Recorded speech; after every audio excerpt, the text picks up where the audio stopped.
Buenos días, mi nombre es Moisés González, soy estudiante de la materia de sistemas eléctricos y hoy voy a presentar mi defensa acerca del mapa mental de fuentes de alimentación. La rama que yo escogí para defender fue la de pilas. Entonces, empezaremos con qué son las pilas.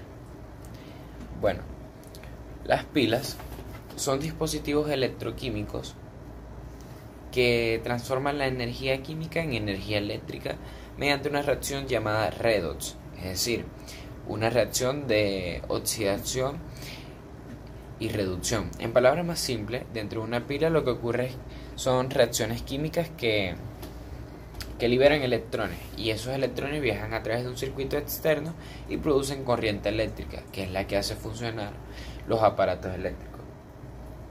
Sin las pilas, muchos dispositivos portátiles que usamos a diario simplemente no funcionarían, desde controles remotos, relojes y linternas hasta juguetes, cámaras, calculadores e incluso dispositivos médicos como los marcapasos. Por eso es que, aunque parecen algo pequeño, las pilas tienen una gran importancia tecnológica y práctica en nuestra vida cotidiana. Vamos a pasar a la estructura física de una pila. Como podemos ver, la estructura física de una pila contiene ánodo, cátodo, electrolito y una carcasa.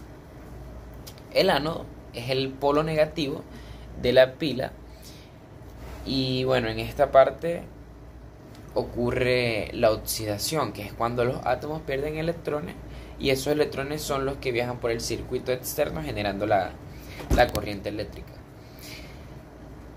Tenemos el cátodo. El cátodo, bueno, es el polo positivo donde ocurre la reducción, es decir, los átomos ganan los electrones que vienen del ánodo. También tenemos lo que es el electrolito, que es una sustancia líquida o un gel que permite el movimiento de los iones entre el ánodo y el cátodo, manteniendo el equilibrio eléctrico dentro de la pila. Por último tenemos la carcasa, que bueno, esta sirve para contener todos estos elementos y protegerlos del exterior. Generalmente está hecha de metal o un plástico resistente.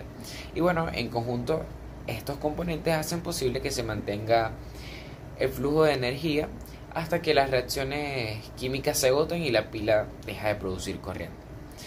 Vamos a pasar a lo que son las ventajas. Bueno, entre las ventajas de las pilas ofrecen muchas ventajas, lo que explica por qué todavía se siguen utilizando a día de hoy, pues. Entre esas tenemos, por ejemplo, que son portátiles y ligeras. Bueno, porque se puede llevar a cualquier parte sin depender de cables o enchufes, lo que las hace ideales para dispositivos móviles o de emergencia.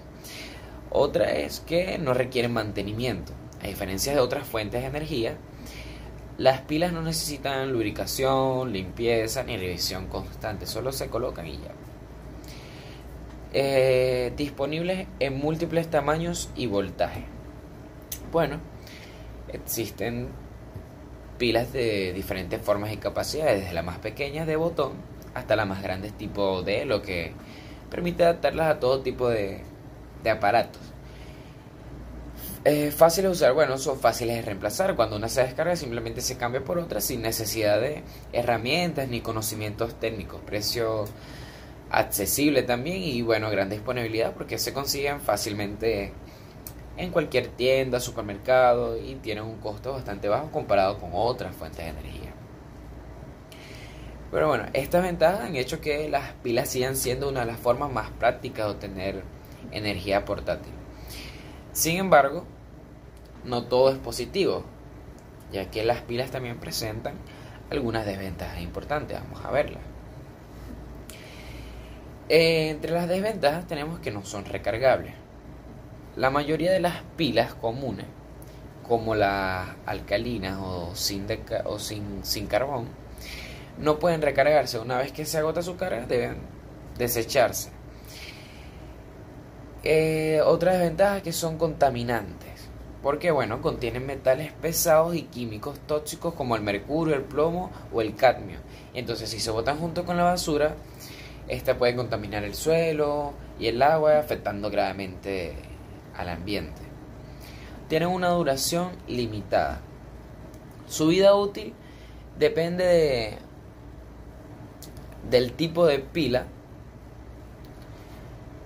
y del dispositivo en el que se usa. Algunas duran días o semanas, mientras que otras como las de litio pueden durar meses o años, pero estas igual se agotan. Y bueno, otras desventajas que podemos tener es que generan desechos. Por lo general las pilas se desechan cada año millones y millones de pilas, y si no se reciclan correctamente, su acumulación se convierte en un problema ambiental global. Por eso hoy en día se promueve el uso de pilas recargables y puntos de reciclaje para reducir su impacto ecológico. Vamos a la clasificación de las pilas. Las pilas pueden clasificarse de dos formas: según su formato físico y por su composición química. En su formato físico, según su formato, tenemos las cilíndricas, que estas son las más comunes, que se usan en controles, juguetes, radios y linternas. Tenemos las planas o de botón, que estas son más pequeñas y se usan en relojes, calculadoras, audífonos y otros dispositivos compactos. También en las placas madre de las computadoras están esas pilas. Y bueno, según su composición química, tenemos las pilas de zinc-carbón, que bueno, estas son las más económicas, pero también las de menor duración. Estas se usan en aparatos de bajo consumo, como los relojes o controles. Tenemos las pilas alcalinas, que son una versión mejorada de las zinc-carbón, duran más tiempo y mantienen un rendimiento estable. Tenemos las pilas de litio, que son muy potentes y ligeras, se usan en cámaras, relojes digitales y dispositivos modernos. Además, soportan mejor las altas temperaturas. También tenemos las pilas de óxido de plata o mercurio. Estas se usan en dispositivos de precisión como relojes o equipos médicos.